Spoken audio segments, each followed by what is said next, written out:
दोस्तों नमस्कार। आज फिर मैं आप लोगों से रूबरू हो रहा हूं। आज बहुत ही हल्का मूड में मैं कुछ छोटी छोटी बातें करूंगा, क्योंकि मैंने आप लोगों से पिछले वीडियो में साझा किया था, ठोकरें हमेशा पत्थरों से लगती है, पहाड़ों से नहीं। इसीलिए आज कुछ छोटी छोटी बात करेंगे, हम लोग आपस में सोचेंगे आदमी कमजोर कैसे होता है।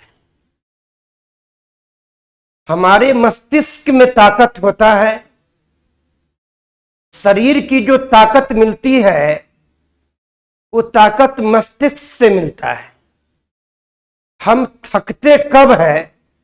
जब मस्तिष्क अलाउ करता है कि हम थक गए तो हम थक जाते हैं। भविष्य के बारे में सोचते हैं तो जितनी मेरी खामियां, जितनी कमजोरियां है वो तो दिखता ही है, और जितना नकारात्मक परिणाम है वो दिखता है। यानी भविष्य के बारे में आप जब भी सोचेंगे तब ये काम मैं कर रहा हूं तो इसका भविष्य क्या होगा, तो जितनी नकारात्मक बातें होगी वो सभी बातें आपके मस्तिष्क में आएगा, और आपको वो काम करने के लिए जो ऊर्जा है आप ऊर्जा विहीन हो जाएंगे। उदाहरण के तौर पर मैं बताना चाहता हूं, एक बहुत ही इंटरेस्टिंग कहानी है। एक एडवोकेट थे और एक इंजीनियर थे। एडवोकेट जो वकील साहब थे, उनका कद काफी लंबा, स्ट्रॉन्ग, काफी डील डॉल वाला उनका पर्सनैलिटी था। और इंजीनियर जस्ट उसका उल्टा, छोटा, लीन एंड थीन। किसी बात पर दोनों पड़ोसी थे, किसी बात पर दोनों में अनबन इतना बढ़ जाती है कि मारपीट हो जाती है। और इंजीनियर साहब जो डील डॉल वाले 6 फुट का जवान थे, और इंजीनियर साहब जो 5 फीट का लीन थीन थे, वो 6 फुट लंबे जवान, स्ट्रॉन्ग जवान को मिनटों में मार कर गिरा देते हैं। तो लोग पूछते हैं वकील साहब को कि भाई आप इतने डील डॉल वाले, इतने लंबा चौड़ा शरीर, इतना अच्छा कद काठी, आपको मिनटों में इंजीनियर गिरा दिया, जो कि देखने में भी नहीं बनता है, बगल से पास भी कर जाए तो कई बार पता नहीं चलता है। ये तो असंभव वाली बात कैसे हो गया वकील साहब? वकील साहब मन महसूस कर बोलते हैं कि अरे वो तो बेवकूफ था, वो तो मारना शुरू किया तो जहां तहां उसको कोई होश ही नहीं, बेवकूफ है।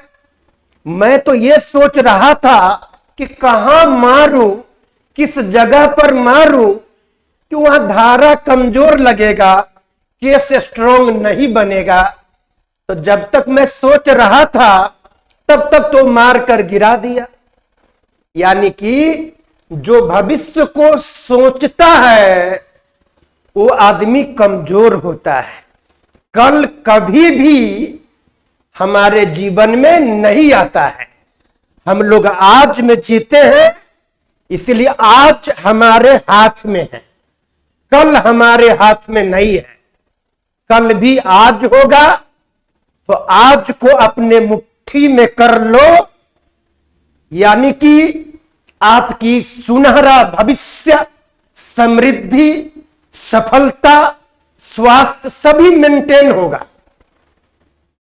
बहुत लोग बोलते हैं कि सफलता और स्वास्थ्य में क्या संबंध है। अगर आप सफल होते जाते हैं, ऊर्जावान रहते हैं, तो शरीर को ऑक्सीजन ऐसे मिलता है। शरीर का जितने भी ऑर्गन्स है, जितने ऑर्गन है, वो सब अपना फंक्शन सही से करता है। यानी सफल आदमी ज्यादा दिनों तक जीवित भी रहते हैं, ऊर्जावान भी दिखते हैं, और उनका फेस भी चमकता है।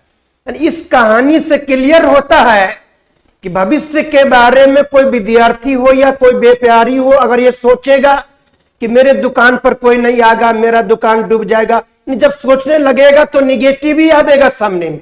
तो वर्तमान को जीना है और वर्तमान में प्रत्येक सेकंड प्रत्येक क्षण को जीना है। और जीना है किसके लिए? अपने लिए। अपने लिए जीना है, क्योंकि आप ही योद्धा हो जो सफल होने की दृढ़ निश्चय लिया है। तो आपको अपने लिए जीना है। एक व्यक्ति पेड़ को पकड़ा हुआ था और बोल रहा था, मुझे छुड़ाओ, मुझे छुड़ाओ, मुझे बचा लो।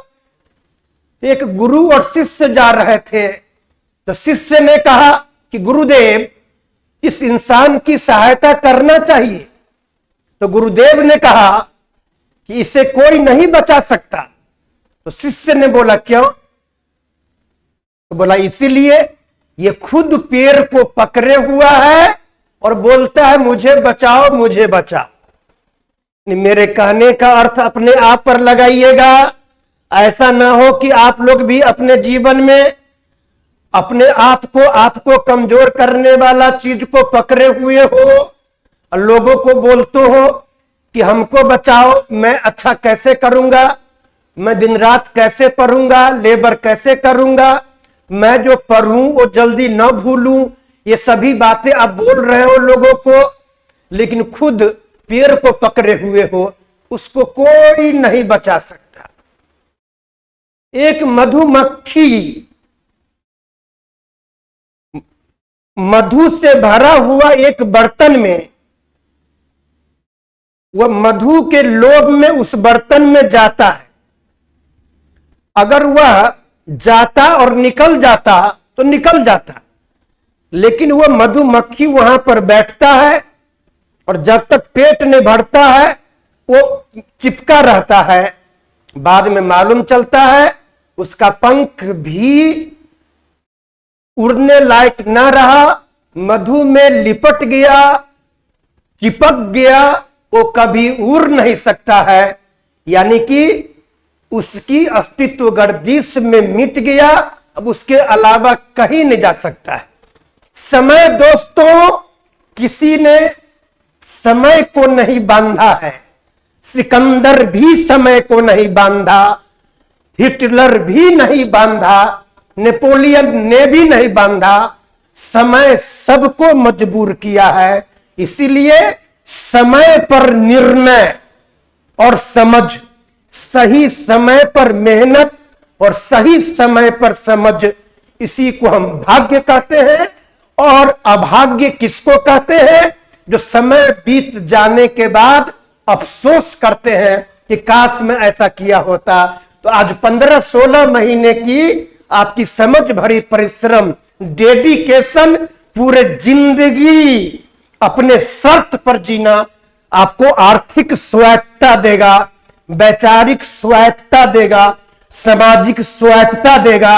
यानी कि आप उन्मुक्त हो जाएंगे, आप किसी पिंजरों में कैद नहीं रहेंगे।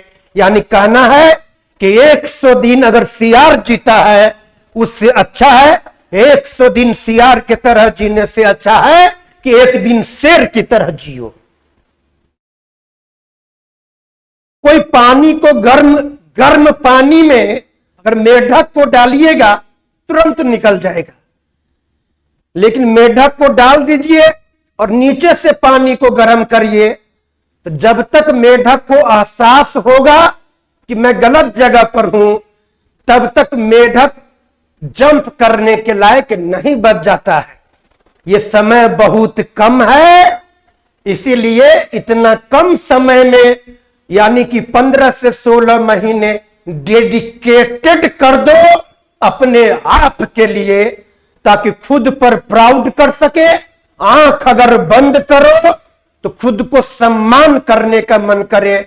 खुद को सम्मान अगर आप करने लगो तो सफलता में दावे के साथ कहता हूं, सफलता भी सर झुकाकर आपको सम्मान करेगा। आपको सफलता पूछेगा कि ये कहावत है कि खुदी को कर इतना बुलंद कि खुदा भी पूछे कि तेरी रजा क्या है।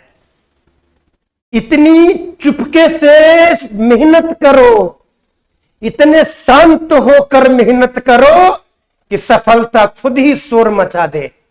आप रिजल्ट का चिंता मत करिए, आपके हाथ में जो आपके बस में है वो काम करिए और मोह में मत फंसिए। जो मैंने उदाहरण दिया, अगर ये उदाहरण आपके जीवन पर सटीक बैठता हो तो फौरन इसको लागू करिए, फौरन लागू करिए। जब योद्धा जाते हैं युद्ध में तो वहां पर खून बहता है, वहां पर तलवारें की झनकार चलती है, वहां पर चूड़ियों की खनकार का कोई मोल नहीं है। इसलिए योद्धा हो तो अपने खून से माथे पर तिलक करके शपथ खा लो कि मुझे इस 5 महीने 6 महीने में टारगेट शॉर्ट रखो। हमेशा मैंने बोला है कि अगर आपको भेजेंगे हम चलने के लिए, आपको यहां पर भेजेंगे चौराहा पर, तो आप पैदले जाओगे, वही आदमी हो। थोड़ा दूर भेजेंगे तो बाइक से जाओगे, उससे दूर भेजेंगे ट्रेन से जाओगे, लेकिन निश्चित कर लेगा कि अमेरिका जाना है तो फ्लाइट से ही जाएगा, वही आदमी। यानी आप निश्चित कर लोगे कि हमको रैंक लाना है तो आप वैसा ही निर्णय लोगे। इसलिए पास नहीं करना है, रैंक लाना है, रैंक। अपने शर्तों पर नौकरी करना है। जय हिंद। कल फिर मैं मिलता हूं कुछ ऊर्जावान बातों के साथ। धन्यवाद, थैंक यू, नमस्कार। आप सभी को स्वस्थ जीवन की मंगल कामना।